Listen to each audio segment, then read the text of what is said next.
سب یہی الزام میرے پر رکھیں گے. لیکن یہ میں تمہیں وصیت کرتا ہوں کہ میرے بعد تم اس بے وفا شہر میں رہنا نہیں، چلے جانا یہاں سے، کہیں اور چلے جانا، کیونکہ یہ لوگ تمہیں سکون سے رہنے نہیں دیں گے. تم بئی نجار میں چلے جانا، اپنی ننیال میں چلے جانا، لیکن یہاں مت رہے. یہ شہر بے وفا ہے، ستمگر، اس میں تم رہو گے تو تمہارے دکھ کے عذاب ٹوٹ پڑیں گے. یہ الفاظ کہہ کر رخصت ہو گیا دنیا سے ابو طالب. لیکن یہ آخری غم نہیں تھا حضور کے لیے. آپ فرماتے ہیں وہ سال تو میرے لیے ایسا تھا جیسے آسمان سے آفتیں ٹوٹ رہی ہوں. عام الحزن نام رکھا تھا آپ نے، عام الحزن، غم کا سال. جیسے ستارے ٹوٹتے ہیں، آسمان سے آفتوں کی، مصیبتوں کی بارش تھی میرے اوپر. چند روز کے بعد بیوی بھی، خدیجہ الکبریٰ بھی رخصت ہو گئی. جو ان لوگوں نے جو دکھ سہے تھے 3 سال کی پریشانیوں میں شب ابو طالب کی، ہم تو 1 منٹ میں سن لیتے ہیں نا، یہ 3 سال بند رہے بس. لیکن 3 سال کا مطلب کیا ہوتا ہے، اور ان حالات میں گزارنے کا. کتنے لوگ تو ختم ہو گئے، لیکن جو بچے تھے کیا ان کی زندگی تھی. خدیجہ الکبریٰ بھی جو ہے زندہ نہیں رہ سکی. چند روز کے بعد ابو طالب کے ان کا بھی انتقال ہو گیا. چند ہی روز پہلے آپ نے چچا کو دفن کیا تھا، اور چند روز کے بعد اپنی پیاری بیوی کو بھی دفن کرنا پڑا. آپ کو اپنے ہاتھ سے دفن کیا آپ نے، خود اترے آپ قبر میں اتارنے کے لیے نم آنکھوں کے ساتھ جناب خدیجہ الکبریٰ کو. دنیا میں یہ تو 2 سہارے تھے آپ کے، ایک چچا جو ہر دکھ میں ڈھال بنے رہے، ایک بیوی جس کا آنچل ہر دھوپ میں سائبان بنا رہا. دونوں آپ سے رخصت ہو گئے ایک ساتھ، بالکل نکلتے ہی شب ابو طالب کی اس آزمائش سے نکلتے ہی. کیونکہ آزمائش کی چین گویا برقرار ہے. آپ دیکھ رہے ہیں مسلسل مکے کی پوری زندگی میں آزمائش کی چین برقرار ہے. خدیجہ الکبریٰ کو جو ہے آپ نے اپنے ہاتھ سے دفن کیا، اور جتنے آپ یاد فرماتے تھے اور بعد میں جو کچھ بھی کہا خدیجہ کے بارے میں، سر بالی اس قبر کے سراہ نکڑے، آپ سوچ رہے تھے کہ تم تھیں وہ جو سب سے پہلے مجھ پر ایمان لائیں. جب سب دنیا مجھے جھٹلا رہی تھی تم نے مجھے قبول کیا. زندگی میں بارہا آپ نے الفاظ فرمائے تھے خدیجہ سے، جب سب نے جھٹلایا تھا تو تم نے میرے پر ایمان لائی تھی. تم نے اپنی ساری دولت میرے پر نچھاور کی، تم نے اپنی اولاد میرے لیے قتل کرائی. قربانی اور ایثار اور وفا کی ایسی مورتی تاریخ میں، دنیا میں کہیں مثل مل سکتی ہے؟ جب سب مجھے جھوٹا کہتے تھے تم میری تصدیق کر رہی تھیں، اور تمہاری گود سے اللہ نے مجھے اولاد دی، مجھے فاطمہ، کلثوم، اور رقیہ اور زینب جیسی پیاری بچیاں دی. 25 سال کا تھا جب زندگی کے سفر میں تمہارا ساتھ ہوا، 25 سال کا، اور 50 کا ہو گیا ہوں. 25 برس کی یادیں، رفاقتیں میری آنکھوں میں کرک رہی ہیں. طویل عرصہ یہ خدیجہ کی وفا شاریوں کی پوری ایک داستان ہے.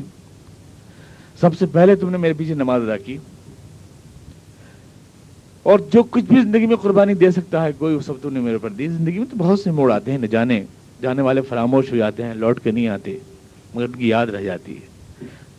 جب کبھی بھی حالات کی مجبوری میں اکیلا کھڑا ہوں گا، اور جب بھی ظلم و ستم کی آگ میرے خلاف دہکائی جائے گی، اور جب بھی کاٹو بھائی راہ پہ چلنا میری تقدیر ہوگی، خدیجہ ہر موڑ پہ مجھے یاد آئے گی، ہر موڑ کے اوپر. اللہ کے رسول بعد میں بھی ان کو یاد کر کے اشک ریز ہو جاتے تھے. کئی بار عائشہ صدیقہ رضی اللہ عنہ نے فرمایا کہ آپ اتنا یاد کرتے ہیں ان کو؟ تو آپ نے فرمایا، اور جبکہ اللہ نے آپ کو اس سے اچھی بیویاں آپ کو دی ہیں، تو آپ فرماتے ہیں ہاں خدیجہ، ہاں عائشہ تم نہیں جانتی وہ کیا تھی، اور وہ اللہ کا کتنا بڑا انعام تھی میرے لیے، اور سب کچھ اللہ نے جو کچھ بھی مجھے دیا ان کی برکت سے دیا. کیا فرمایا کرتے تھے. بلکہ ان کی جو بہن تھی جناب حالہ، اور ان کی جو سہیلیاں تھیں، وہ بھی اگر کبھی گھر میں آتی تھی تو آپ جو ہے اشکریز ہو جاتے تھے، اور ڈھونڈ کر خدیجہ کی ساری سہیلیوں کو آپ زندگی پر تحفے بھجواتے رہے، جتنی بھی ان کی ملنے والیاں تھیں. حالہ آئی، ان کی آواز ملتی تھی جناب خدیجہ سے، گھر میں آواز، بولنے چال کی آواز آئی، کون بول رہا ہے؟ خدیجہ کی سی آواز ہے. تو کہا اچھا حالہ ہوں گی. آپ نے حسرت زدہ لہجے میں کہا اچھا حالہ ہوں گی. شدید ترین محبت جناب خدیجہ سے آپ کو تھی، لیکن یہ بھی آپ سے رخصت ہو گئی. اب بالکل اکیلے ہو گئے آپ زندگی میں. چچا بھی نہیں اور بیوی بھی نہیں آپ کی. اس سے پہلے آپ جانتے ہیں بچپن میں تو باپ اور ماں اور سارے آپ سے روٹتے چلے گئے تھے، دادا. اب اس کے بعد زندگی میں مادی سہارے یہ ہو سکتے تھے جو تھے، لیکن یہ بھی آپ سے جدا ہو گئے. لیکن کیا آپ ٹوٹ گئے؟ بالکل نہیں. مشن کی جو آگ ہوتی ہے آدمی کے سینے میں وہ اس کو ٹوٹنے نہیں دیتی. آسمان آپ کے لیے لوہے کا ہو گیا اور زمین آپ کے لیے سنگلاخ ہو گئی، لیکن آپ تو پہاڑ ہو گئے اور بھی زیادہ. اور آپ نے وہ فیصلہ فرمایا اکیلے کہ اب میں سرزمین طائف کی طرف جاؤں گا جہاں کے لوگ اسلام دشمنی کے اندر مشہور ہیں، اور اکیلا. مکے سے طائف کو جانے والا راستہ بڑا شدید سنگین راستہ ہے. اگر کبھی آپ گئے ہوں، جن لوگوں نے حج کیے ہیں جانتے ہوں، اتنی شدید گرمی وہاں پر ہوتی ہے کہ آپ کے لیے چلنا پھرنا مشکل ہے. باہر گاڑی سے آپ ہاتھ نکالیں تو آپ کا ہاتھ جل جائے، ایسا لگتا ہے جیسے آگ میں ڈال دیا آپ نے. پتھر تڑک جاتے ہیں وہاں، چٹانیں ٹوٹ جاتی ہیں وہاں، ایسا موسم ہے. اور اس موسم میں جناب رسول خدا صلی اللہ علیہ وسلم نے طائف جانے کا پروگرام بنایا. خدیجہ اور جناب ابو طالب سے جدا ہو جانے کے بعد تنہا مکہ طائف کو جانے والے راستے پہ تنہا جا رہے ہیں آپ. طائف کے لوگ اگر میری بات کو مان لیں، میری اس دعوت کو مان لیں، وہاں کے سردار اگر اس کے سرپرست بن جائیں تو یہ دعوت پورے دنیا میں پھیل جائے، پورے عرب کے اندر یہ پورے عرب کی آواز بن جائے. بس یہ غم، یہ درد. ریت بہت گرم تھی، لیکن شاید دل میں آپ کے جو مشن کی آگ تھی وہ اس سے زیادہ گرم تھی. تلوے زخمی ہو گئے تھے آپ کے اس ریت میں چلتے چلتے. ریت رات کو برف ہو جاتی ہے اور دن میں آگ ہو جاتی ہے. ریت کی تاثیر ہوتی ہے. اور اس وقت کوئی روڈز بنی ہوئی نہیں تھی، کوئی سڑک نہیں تھی. پہاڑیوں پر چڑھتے ہوئے، گڑھوں میں اترتے ہوئے، ریت کو پھلانگتے ہوئے آپ گئے ہوں گے. اور معمولی راستہ بھی نہیں ہے وہ. آپ ذرا تصور میں لائیں. 1 منٹ میں کہہ کے چلا جاتا ہے وائز اس بات کو، لیکن ذرا ذہن میں تازہ کریں ان سارے مناظر کو، جہاں پر رفقائے سفر بھی نہیں ہوتے، ساتھ جانے والے لوگ بھی نہیں ہوتے، اکیلے. وہیں اکیلے رات گزارنا جنگلوں میں، صحراؤں میں، اور وہیں گزرنا، وہیں پہاڑیوں پہ چڑھنا اور اترنا اور پار کرنا ان خطرات سے بھرے جہاں جنگلی درندے بھی ہو سکتے ہیں اور جہاں کوئی ہم سفر نہیں، ہمزاد نہیں. آبادی تو پہلے بھی اس زمانے ویسے بھی کم تھی. اور اس میں عزم دیکھیں آپ، حضور کا حوصلہ دیکھیں حضور کا. آپ تشریف لے گئے. بس یہ لگن صحرا میں آپ کو بھٹکائے پھر رہی تھی کہ اگر یہ لوگ اسلام کے علمبردار بن جائیں، اگر ان کی طاقت مجھے مل جائے. ہر ایک کے جہاں بھی آپ کو ذرا بھی سرنگ کے جس کنارے پہ آپ کو روشنی دکھائی دیتی تھی آپ وہیں جاتے تھے. ہر ایک سے بات کرتے تھے. ہر سردار سے تم ہمارے پیٹرونیج ہمیں دے دو، سرپرستی دے دو ہمیں، تاکہ ہم اس دعوت کو پھیلاتے رہیں. ہر ایک کے سامنے آپ یہ بات رکھتے تھے، ہر ایک کے سامنے. کبھی آپ نے سوچا کہ وہ شخص جو اللہ کا سب سے معزز رسول ہے اور جو اگر دعا کے لیے ہاتھ اٹھا دے تو عرش الہی لرز جائے، اور جس کو ہم حبیب خدا بھی کہتے ہیں، اے میرے پیارے رسول، اے میرے پیارے نبی کہہ دو، اے میرے پیارے نبی، یہ ہم نے بنا رکھا ہے طرز خطاب. اس کو اللہ تعالیٰ نے ایسے طائف کے صحراؤں میں اور ریگستانوں میں بھٹکنے کے لیے، ایسے ایک ایک کی خوشامد کرنے کے لیے چھوڑ دیا. وہ تو ہاتھ اٹھا لیتے اور سارے کام ہو جاتے.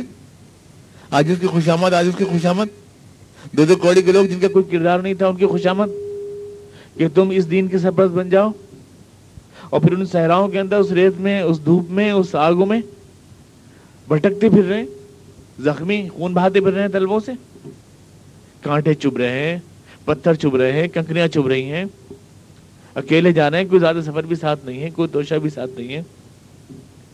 ایسا کچھ وہ جو حبیب خدا ہے اور وہ جو فخر کائنات اور اس بزم کائنات کی شمع انجمن ہے، اور وہ ان حالات میں کیوں؟ لِكَيْ لَا يَكُونَ لِلنَّاسِ عَلَى اللَّهِ حُجَّةٌ بَعْدَ الرُّسُلِ، تاکہ آنے والے سارے لوگوں کو یہ میسج مل سکے کہ تمہارے لیے بھی یہاں پہ پھول نہیں بچھے ہوئے ہیں. اللہ تعالیٰ نے اس راہ کو جو بنایا ہے اس کا اصول سب کے لیے یکساں ہے. اور یہاں جو کچھ بھی ہونا ہے انسانی لیول کے اوپر ہونا ہے، ہیومن لیول کے اوپر ہونا ہے. یعنی جو کچھ بھی کرنا ہے مشقت کر کے اپنے آپ اچیو کرنا ہے. یہاں پر یہ کہ میں کروں کچھ نہیں اور سب اللہ تعالیٰ کر دے، یہ ہونا نہیں ہے. جب خدا نے اپنے پیغمبر کے ساتھ کر کے دکھایا تو یہ اور کسی کے ساتھ بھی استثناء نہیں ہو سکتا. یہ تو نمونہ بنانے کے لیے تھے نا، جو کہ اللہ کے رسول نمونہ بنانے کے لیے تھے. تو نمونہ آپ کیسے بنتے اگر سارا کام پھونکوں سے ہو جاتا آپ کا؟ تو نمونہ کیسے بنتے آپ؟ جو کچھ بھی کیا اللہ تعالیٰ نے وہ سب کچھ آپ کے اوپر، حالات کی پوری جوئے خون گزار دی آپ کے اوپر سے. اس راہ میں جو کچھ بھی گزرتی ہے سو گزری، تنہا پس زندہ کبھی رسوا سر بازار، سب کچھ آپ کو بولتی. تو جب ہے یہ ایک اصول تو ہر ایک کے لیے ہے. چلتے رہے آپ، کئی دن گزر گئے، کتنی ٹھوکریں لگتی ہوں گی، آپ کا پورا وجود جھنجھنا جاتا ہوگا، لیکن آپ چلتے رہے بھوکے اور پیاسے. وہاں کوئی ٹیوب ویل لگے ہوئے نہیں ہے ریگستان میں پانی پینے کے لیے، اور آپ چلے گئے. اور جانے کے بعد جب پہنچے اس پتھروں کی بستی میں اور وہاں کے سرداروں سے ملے، عبد اللیل وغیرہ سے، تو کیا کوئی ویلکم ہوا آپ کا؟ یہ تو آپ کا مشہور واقعہ، سنا ہوا واقعہ ہے. لوگوں نے آپ کی بات سننے سے انکار کر دیا، انہوں نے دروازے بند کر لیے، بھیڑ لیے اپنے. مکے سے آنے والے اس مسافر کے لیے، بھوکے پیاسے مسافر کے لیے، وہاں کسی کے پاس پانی کی ایک گھونٹ نہیں تھا. میزبانی کا حق ادا کرنا عربوں کی قدیم روایت تھی، لیکن یہاں اس کائنات کے سب سے مقدس مہمان کے لیے میزبانی کا کوئی ادب نہیں تھا ان لوگوں کے پاس. صرف پتھروں کی سوغات تھی جو دی گئی وہاں سے. وہ باش لڑکے چھوڑ دیے حضور صلی اللہ علیہ وسلم کے اوپر، جو پتھر مار رہے تھے ٹخنوں کو تاک تاک کر اور گھٹنوں کو تاک تاک کر. آپ نحیف اور نزار، بھوک اور پیاس سے بے حال تھے، اور لوگ جو ہے آپ کو گھیر گھیر کر کے پیچھے ایک غول پورا لگا دیا آپ کے اوپر. ابھی تو غم کا دکھ اٹھا کے آئے، ابھی تو چچا کو زیر تہہ خاک کر کے آئے، ابھی تو اپنی بیوی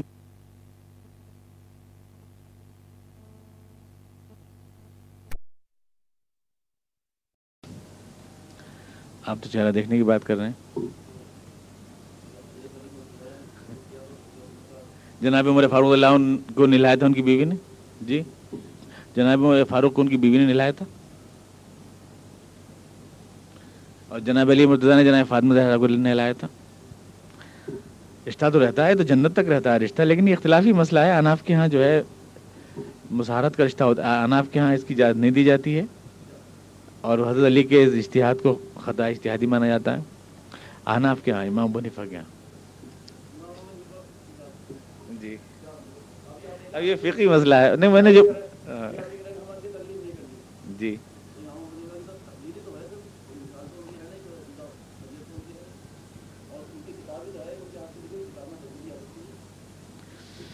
جی ہاں، اس پہ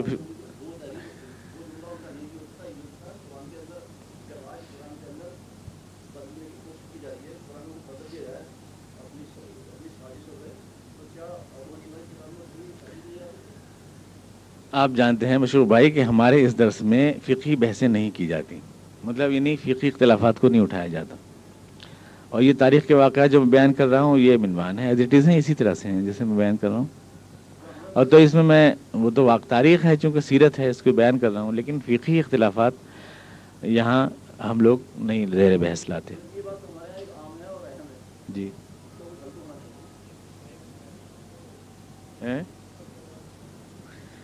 ہاں، لیکن یہ میں آپ کو یقین دلاتا ہوں کہ میں جو کہہ رہا ہوں وہ صحیح کہہ رہا ہوں، حضور نے اپنے ہاتھ سے اتارا تھا.